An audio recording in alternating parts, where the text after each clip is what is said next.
ಏನ್ ಇನ್ಸ್ಪೆಕ್ಟರ್ ಸಾಹೇಬ್ರು ಇಷ್ಟೊಂದು ಡಲ್ ಆಗಿ ಕೂತಿದ್ದೀರಾ?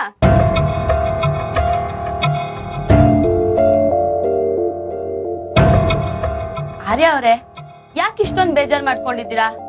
ನೀವೀಗ ಬೇಜಾರ್ ಮಾಡ್ಕೊಂಡ್ರದ್ನ ನನ್ ಕೈಲಿ ನೋಡಕ್ ಆಗ್ತಾ ಇಲ್ಲ. ತಗೊಳ್ಳಿ, ಕಾಫಿ ತಂದೀನಿ, ಕುಡ್ಬಿಟ್ಟು ಮೈಂಡ್ ಫ್ರೆಶ್ ಮಾಡ್ಕೊಳ್ಳಿ. ಕಾಫಿ ಕುಡಿದ ತಕ್ಷಣ ನನ್ನ ಮೈಂಡ್ ಏನ್ ಫ್ರೆಶ್ ಆಗಲ್ಲ. ಆದಿತ್ಯ ನಡೆ ದೇವಸ್ಥಾನ ಮದುವೆ ಆಗ್ತಿದ್ದಾನೆ, ಅದೇ ನನಗೆ ದೊಡ್ಡ ಟೆನ್ಷನ್ ಆಗ್ಬಿಟ್ಟಿದೆ.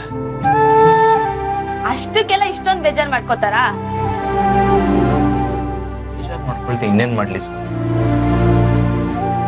ಈ ಹಿಂದೆ ಸಾಕ್ಷಿನೂ ರಂಜಿತ್ನ ಹೀಗೆ ಮದುವೆ ಆಗಿ, ಈ ಆದಿತ್ಯ ಮತ್ತೆ ಅದೇ ತಪ್ಪು ಮಾಡ್ತಿದ್ದಾನೆ. ಫ್ರೆಂಡ್ಸ್ ರಿಲೇಟಿವ್ಸ್ ಎಲ್ಲ ಫೋನ್ ಮಾಡಿ ಪ್ರಶ್ನೆ ಮೇಲೆ ಪ್ರಶ್ನೆ ಕೇಳ್ತಿದ್ದಾರೆ. ಅಲ್ಲ, ಏನ್ ಉತ್ತರ ಹೇಳಿ ಅಂತ ಗೊತ್ತಾಗ್ತಿಲ್ಲ. ಆರ್ಯ ಅವ್ರೆ, ನಿಮ್ಮನೆ ಸಮಸ್ಯೆ ಅವ್ರಿಗೆ ಗೊತ್ತಾಗ್ಬೇಕು. ಅವ್ರ ಏನಾದ್ರೂ ಅನ್ಕೊಳ್ಳಿ ಅಂತ ನೀವು ಸುಮ್ಮನಿದ್ಬಿಡಿ, ತಲೆ ಕೆಡ್ಸ್ಕೊಳಕ್ ಹೋಗ್ಬೇಡಿ. ಈ ಜನನೇ ಹೀಗೆ, ಅವ್ರಿಗೇನಾದ್ರು ವಿಷಯ ಸಿಕ್ಕಿದ್ರೆ ಸಾಕು, ಹೊಟ್ಟೆಗ್ ಸಿಗೋ ಆಹಾರ ತರ ಅದನ್ನೇ ಬಾಯಿಗೆ ಬಂದಂಗ್ ಮಾತಾಡ್ತಾರೆ. ಈಗ ನನಗ್ ಬಂದಿರೋದು ಅದೇ ಸಮಸ್ಯೆ. ಆರ್ಯ ಅವ್ರೆ, ನನಗ್ ಕೇಳ್ತೀನಿ ಅಂತ ಬೇಜಾರ್ ಮಾಡ್ಕೋಬೇಡಿ. ನಿಮ್ ಮನೇಲಿ ಯಾಕೆ ಹೀಗೆ? ಯಾಕೆ ಹೀಗೆ ಅಂದ್ರೆ ಏನರ್ಥ? ಅದೇ, ಒಬ್ರಿಗೊಬ್ರು ಮಿಂಗಲೇ ಆಗೋದಿಲ್ವಲ್ಲ, ಯಾಕೆ? ನಿಮ್ ತಾಯಿಯವರು ನಿಮ್ಮಿಂದ ಎಷ್ಟೋ ವರ್ಷ ದೂರ ಇದ್ರಂತೆ, ನಿಜನಾ? ನಾನ್ ನೋಡ್ದಾಗೆ ನಿಮ್ದೊಂಥರ ಡಿಫ್ರೆಂಟ್ ಫ್ಯಾಮಿಲಿ ಅಲ್ವಾ ಆರ್ಯವ್ರೆ?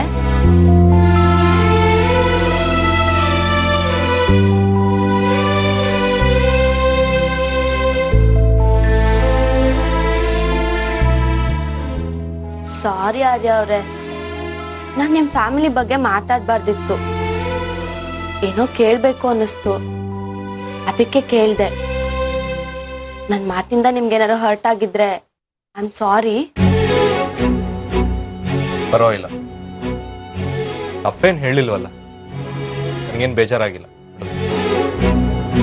ಸರಿ, ಹಾಗಾದ್ರೆ ನಿಮ್ ಅಕ್ಕ ಅಣ್ಣ ಮದ್ವೆ ಆದಾಗೆ ನಾವ್ ಮದ್ವೆ ಆಗೋದ್ ಬೇಡ, ಎಲ್ಲಾರ್ಗು ಹೇಳೇ ನಾವ್ ಮದ್ವೆ ಆಗೋಣ, ಓಕೆನಾ? ಏನ್ ಹೇಳ್ತಿದ್ಯಾ ನೀನು? ನಾವಿಬ್ರು ಮದ್ವೆ ಆಗ್ತಿದ್ಯಾ ಅಂತ ಯಾರು ಹೇಳಿದ್ ನಿನ್ಗೆ? ಅಯ್ಯೋ, ನಾನೇನ್ ಹೇಳ್ದೆ? ನಾವಿಬ್ರು ಮದ್ವೆ ಆಗೋದಾದ್ರೆ ಎಲ್ಲಾರ್ಗು ಹೇಳ್ ಮದ್ವೆ ಆಗೋಣ ಅಂತ ಹೇಳ್ದೆ, ಅದ್ರಲ್ಲಿ ತಪ್ಪೇನಿದೆ? ಅದೇ ನಾನು ಕೇಳ್ತಿರೋದು, ನಾವಿಬ್ರು ಮದ್ವೆ ಆಗ್ತಿದೀವಿ ಅಂತ ಯಾರು ಹೇಳಿದ್ ನಿನ್ಗೆ? ನಾನೇನಾದ್ರು ಹೇಳಿದ್ನ? ಯಾಕೆ ಕೋಪ ಮಾಡ್ಕೊಂತ ಇದ್ದೀರಾ? ಸ್ವಲ್ಪ ನಾ ಹೇಳದ್ನ ಸಮಾಧಾನದಿಂದ ಕೇಳಿ. ನಾನ್ ಹೇಳಿದ್ದು, ನಾನ್ ಬೇರೆ ಯಾರನ್ನಾರು ಮದ್ವೆ ಆದ್ರೆ, ನೀವು ಬೇರೆ ಯಾರನ್ನಾರು ಮದ್ವೆ ಆದ್ರೆ ದೊಡ್ಡವ್ರ ಹತ್ರ ಆಶೀರ್ವಾದ ತಗೊಂಡ್ ಮದ್ವೆ ಆಗೋಣ ಅಂತ. ನಿಮ್ ಅಣ್ಣನ್ ತರ ಕದ್ದು ಮುಚ್ಚಿ ಮದ್ವೆ ಆಗೋದ್ ಬೇಡ ಅಂತ ಹೇಳ್ದೆ, ಅದಕ್ಕೆ ಕೋಪ ಮಾಡ್ಕೋತೀರಾ? ನೀವು ಹಾಗೆ ಹೇಳಿದ್ದ? ಅದನ್ನ ನೀವು ಬೇರೆ ಹೇಳಿದ್ರಿ ಅನ್ಕೊಂಡ್ಬಿಟ್ಟಿದ್ದೆ. ನಾನ್ ಹೇಳಿದ ಹಾಗೇನೆ, ನೀವೇನ್ ಅನ್ಕೊಂಡ್ರಿ?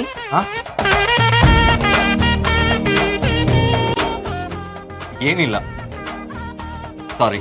ನಿಮ್ ಮುಖದಲ್ಲಿ ನಗು ನೋಡ್ಬೇಕು ಅಂತಾನೆ ನಾನ್ ರೇಗ್ಸಿದ್ದು. ನೀವ್ ಯಾವಾಗ್ಲೂ ಈಗ ನಗ್ನಗ್ತಾ ಇದ್ರೇನೆ ಚಂದ.